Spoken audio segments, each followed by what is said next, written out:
What's going on, guys? We are back once again, and first off, let me apologize for the later of the review for Power Book Force. Now, again, this was a lot of thinking due to the process of how to go about this episode because there was a lot that happened in this episode, and at the same time, I was busy this morning, so once again, I apologize for it being a little later.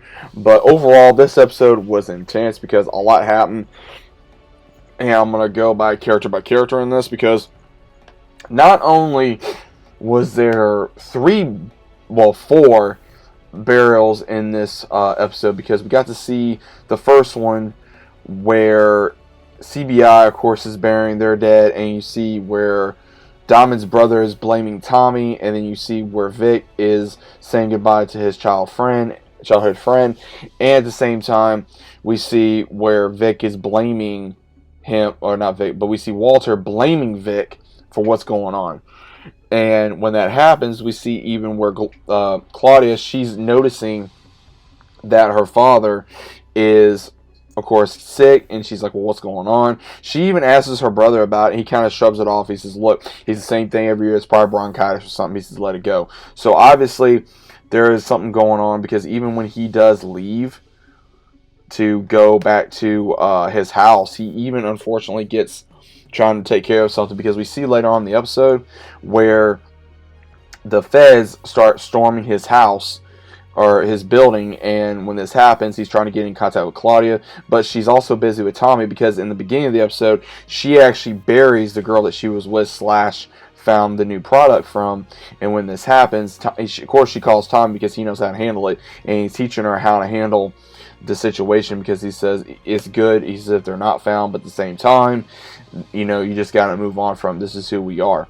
And when this happens, Claudia has no choice but to do that. But then later on, when she sees her dad, her dad gets mad at her, because when she does show up, she shows up late after the feds try to take over the building, try to find some dirt on him and his family. Now, we also see Tommy has no choice but to now go on his own and create his own organization, because the CBI, as well as Vic and all of them, they voted because they want out. They want to go their own way. They want to take whatever coke that they got from Tommy and buy him out. And Tommy gets pissed off, but he says, okay, fine. He says, y'all three amigos have fun. So when this happens, we see where Vic and Diamond come to an agreement. If your stuff don't go south, as Diamond says, then we good. And then he goes, okay. So then we do see where later on Vic does get attacked with Gloria, and they're thinking that it could be the Serbians at some point. And then when he goes to talk to his dad gets extremely mad at him, obviously, and he tells him, he says, because of Tommy Egan, isn't it? And he says, and he kind of just didn't really say anything because he was able to figure out. Now, we also see where Tommy's making moves because he asked Liliana go ahead and try to get the other dealers involved to see if they want to be a part of this new product. And so he gives it to the ones in the mechanic shop, gives it to, of course, the ones that are Amish. Now, what's really interesting about this is we do see where they actually, one of them takes the product and they are astounded by what it is, and they're saying, hey, we're in, because Tommy is using a subway area to put in the product to where they could access it through keys, because he's done that before. And he even shows, like, he has Liliana go in while him and Claudia are looking in the van. And even Tommy, she's like, well, how are you going to do this if you're going to be able to put product in? So what he does is, we see Tommy dressed up like a businessman, which is hilarious. This is something like Ghost would pull off, and it was absolutely hilarious. And I'm very happy that we were able to see Tommy kind of pull that off and kind of pull his card of like, oh, I'm just a dumb white dude from, wherever. It was pretty funny. And he's like, hey, I clean up nice. It was really a funny part of the episode. And what we also got to see is JP's son channeling Tommy. And then what was really interesting is because we had where Diamond's brother asked him to tell Tommy, and he gave him $5,000, and he says, okay, if you want me to drop him, it's going to be another $5,000, because he's wanting $1 million if he's going to put Tommy down. Now, what's very interesting about this is as soon as he sees him with his dad, he goes right back to Diamond's brother and says, hey, I'm out, take care of somebody else, I'm not going to do it. And he says, well, what's got you so shook? and he won't tell him. So what's really interesting about this is that he's like, okay, what the hell? Because we even later on in the episode, we see where Diamond and his brother are talking about making moves on the new territory they just got. And as soon as that happens, we do see where it's slowly, steadily picking up. At the same time, it needs to pick up more so they can make more moves on the street. And we see where even asks Diamond, why did you choose me? And he says, because you're my blood. And he says, you would have been able to do it while I'm not around. Now, also at the same time, Diamond comes in contact with a new stranger in the normal restaurant that he goes to eat at, and she's sitting in his booth.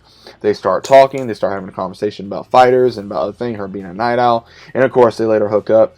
And when she leaves, she has to go deal with somebody, but then she sees a article of Diamond being in prison for 15 years. Now, later on, she does come back yet again. So my theories is either she is a undercover cop or she's a reporter. One of the two.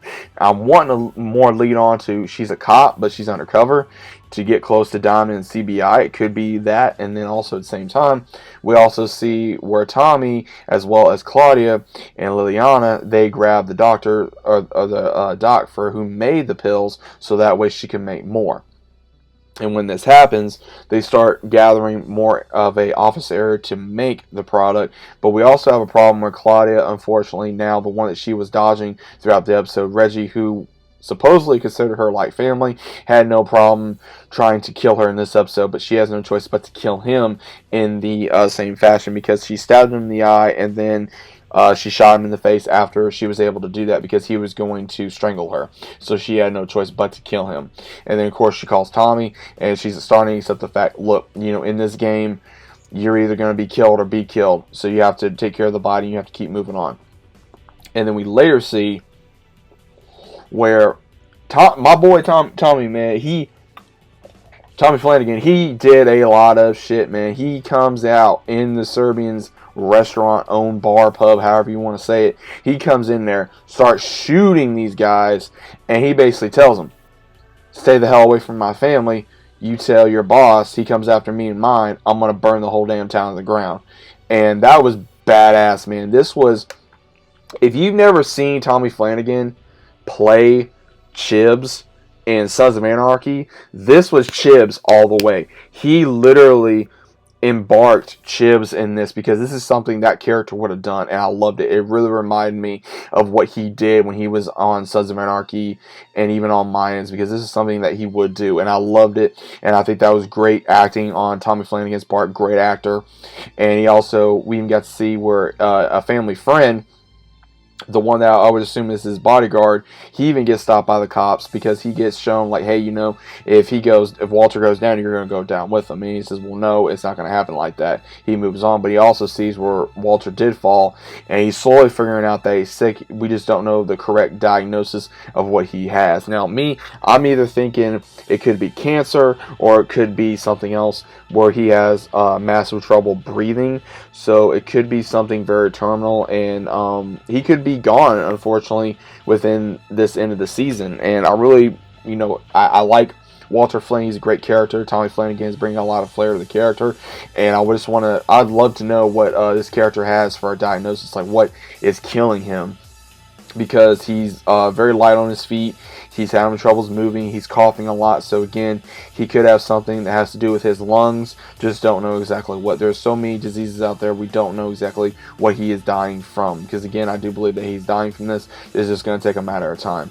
And I do believe that Walter is the one that put the hit out on possibly his son. I mean, it could be an idea of what happened, and the only reason why I'm saying that is because maybe he wants his son back under his thumb so he could do whatever he wants and control him. So again, there is a lot going into this episode. There's a lot of theories, there's a lot of predictions, and the combination between Claudia, I do see where Claudia is really going to lean on Tommy, because Tommy is more of an expert in this game than she is, and also same thing with Vic, because Vic has slowly learned a few things from Tommy. But at the same time, I think Claudia and Tommy are going to grow closer. Just don't know how close. But we also are going to be seeing a lot more of JP and his son, because we even see where JP found out that Tommy is a drug dealer after he finally admitted to him what he does. And even though JP admitted that, hey, you know, I did some stuff long ago, and he says, no, I'm not going to get you into this shit. He even, like, and this was something for Tommy. He doesn't want to lose another family member or someone he just found out that is his family, and he doesn't want to lose them, which is fully understandable. And he wants to make sure that, hey, you know, if you need help, I'm going to help you out. But at the same time, JP doesn't want no more charity. As he says, he wants to earn some money. He's got to get paper rolling in. So we're going to see if Tommy's going to allow JP to roll with him in this way, or he's going to have him stay on the sidelines, but look, if you need help, I got you. But at the same time, I don't want you to run with me like this, because I don't need to get you killed. So, and then at the same time, when he finds out, if he's going to find out that that is his nephew that's been following him, then it's really going to change a lot up in the dynamic between Tommy as well as CBI, and then also JP and his son. So there's a lot, again, that's going to be going into the next few episodes. But overall, very great episode, very intense, very dramatified. Some funny parts, always, you know, leave it to, you know, Tommy to pull off some funny stuff. But either way, let me know what you guys think about it down in the comments. Hope you guys enjoyed, and I'll see you guys on the next one.